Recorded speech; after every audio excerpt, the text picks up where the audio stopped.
Aujourd'hui, on aborde la thématique de la confiance en soi et je vais partager avec toi 3 clés puissantes qui vont te permettre de gagner en confiance en toi. La confiance en soi, c'est quoi? C'est ce qui va te permettre d'aller atteindre tes objectifs. Peut-être qu'aujourd'hui, il y a des choses que tu ne t'autorises pas à faire, peut-être même à envisager. Pourquoi? Parce que tu as le sentiment que tu manques de confiance en toi et que tu ne seras pas en capacité à aller chercher ce résultat. La confiance en soi, pour ma part, ça m'a terriblement manqué et c'est la raison pour laquelle j'ai décidé de m'intéresser à ce sujet et de découvrir quels sont les facteurs qui permettent de gagner en confiance. J'étais très timide, introverti, j'avais du mal à nouer des contacts avec les autres, à tisser des réseaux, que ce soit sur un plan privé ou professionnel. Et plus je grandis en confiance en moi, plus je vais pouvoir aller chercher des nouveaux objectifs et les réaliser. En tout cas, m'autoriser finalement à essayer et à les réaliser des objectifs pour toujours aller un peu plus loin et finalement être plus heureux. Parce que ce qui nous rend heureux, c'est le sentiment de progression. La première clé, c'est la définition que tu donnes à la confiance en soi. Bien souvent, la plupart d'entre nous, on donne une mauvaise définition à la confiance en soi. On s'imagine que la personne qui est confiante en elle-même, confiante en ses capacités, c'est une sorte de robot, sans peur, à l'aise en toute situation, et ça, c'est pas la vérité. Donc si tu estimes que la personne qui a confiance, c'est une espèce de super-héros qui peut affronter toutes les situations sans aucune peur, en étant pleinement confiant et parfaitement à l'aise, eh bien tu ne seras jamais confiant. Pourquoi? Parce que l'image que tu te fais de la confiance en soi, elle est erronée. Et quel que soit son niveau, je dis bien quel que soit son niveau de réussite, il y a toujours des situations qui vont nous insécuriser. Et j'irai même au-delà. Un excès de confiance en soi, peut-être que tu ne vas pas préparer la situation et donc tu vas te planter finalement. Donc un excès de confiance en soi, c'est pas bon. Donc manquer de confiance en soi, on peut dire du coup que c'est bon. Donc la confiance en soi, c'est juste la personne qui avance petit pas par petit pas vers des nouvelles choses. Et c'est ça, être confiance en soi. C'est s'accorder la possibilité de faire des choses. La première clé, c'est donc la définition. La confiance en soi, la personne qui a confiance en soi, c'est pas du tout un super-héros. C'est quelqu'un de normal comme toi et moi.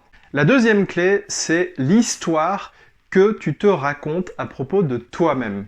Parce que tu as sans doute remarqué que c'est très subjectif finalement la confiance en soi. Ça n'est pas les expériences que tu as eues qui font que tu peux estimer avoir confiance en toi ou pas confiance en toi, mais la représentation que tu te fais de ces expériences. Et j'aime bien prendre l'analogie de l'ordinateur. Imagine que ton cerveau soit un moteur de recherche. Quand tu tapes les mots-clés confiance en soi, il va faire apparaître une série de fichiers. Ces fichiers, ça représente des expériences de vie. Et peut-être que les premiers fichiers qui viennent quand tu tapes dans ton moteur de recherche les mots confiance en soi, eh bien ce sont des fichiers dans lesquels tu as eu peut-être des échecs, des sentiments de ne pas avoir réussi, et ça va conditionner un ressenti à propos de ton passé.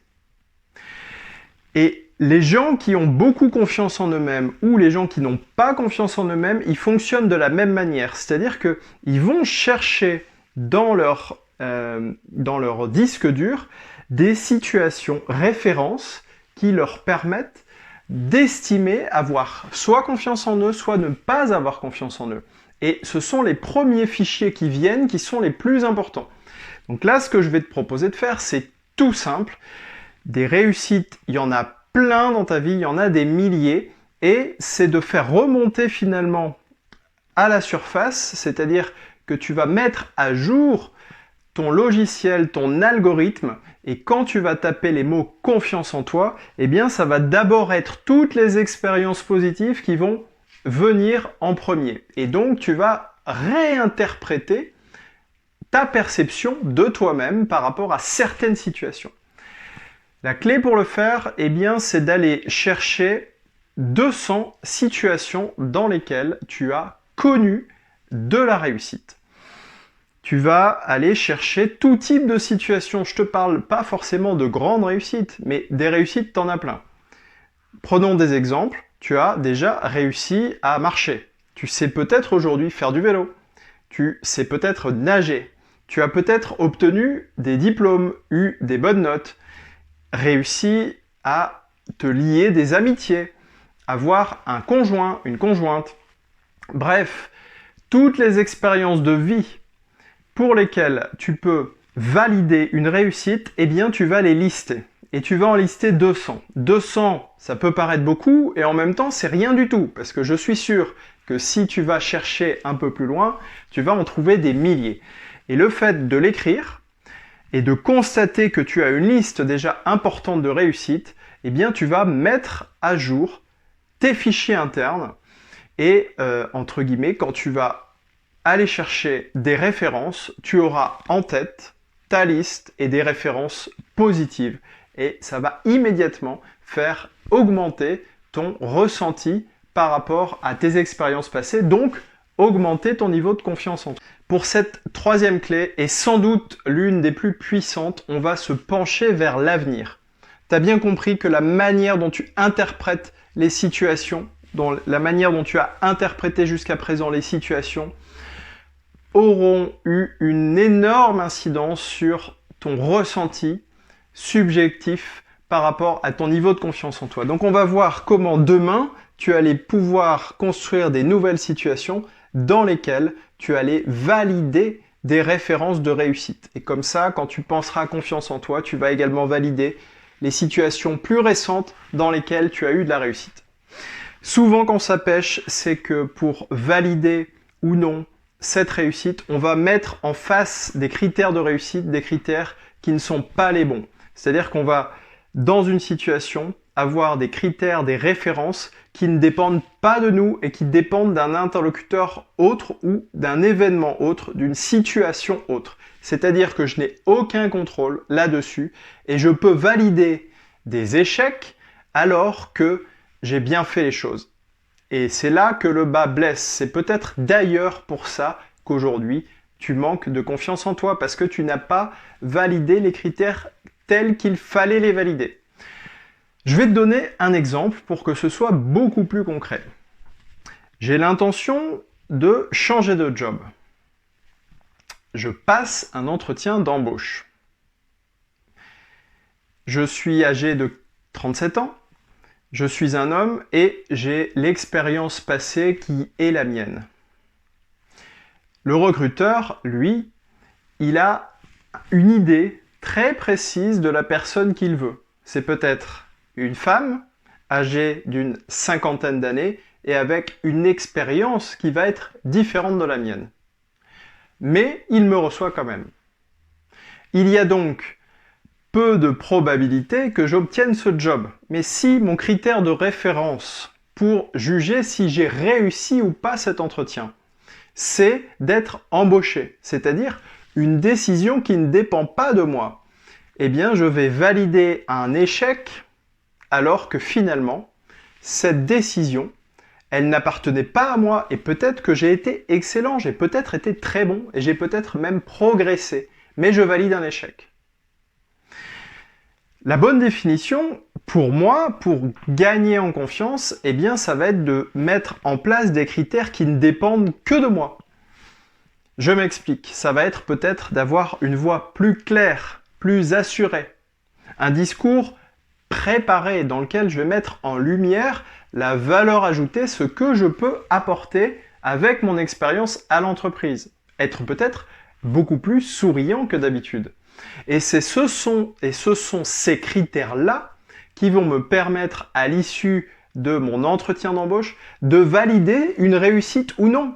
Et quelle que soit finalement le résultat que je veux obtenir, même si j'ai un refus, ça appartient au recruteur, mais moi, personnellement, eh bien, j'ai validé, j'ai coché des réussites. Et si je fais ça à chacune de mes expériences, eh bien, je vais toujours valider les expériences.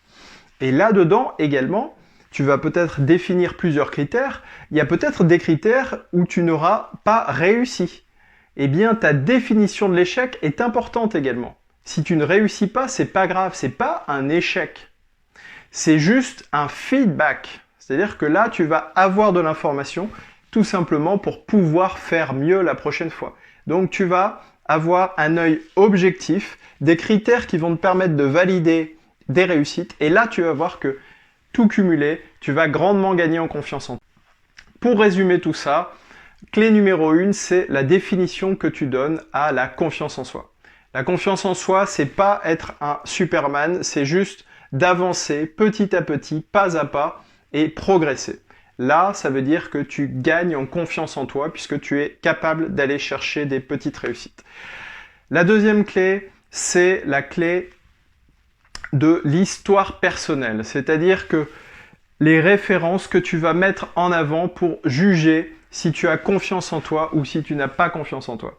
Donc là, tu vas faire une liste de 200 situations de réussite qui vont agir finalement comme les premiers fichiers qui vont sortir quand tu vas taper dans ton cloud interne le mot confiance en soi. Les fichiers qui vont te venir à l'esprit en premier, ce seront des fichiers de réussite. Et ensuite, on va se tourner vers l'avenir et comment je fais pour valider des réussites et comment je construis la représentation des expériences que je fais de manière positive pour que je puisse gagner en confiance en soi. Et là, ce qui est formidable avec ça, c'est que tu vas voir que plus tu avances comme ça, eh bien, plus tu vas pouvoir t'attaquer à des montagnes de plus en plus importantes et tu vas aller chercher des nouveautés dans ta vie. Je te remercie d'avoir suivi cette vidéo. Si tu l'aimes, bien évidemment, je t'invite à la liker, à la partager, à me mettre un commentaire. J'aimerais que ce soit le plus interactif possible. Donc, si tu as des questions, tu me mets des commentaires. Si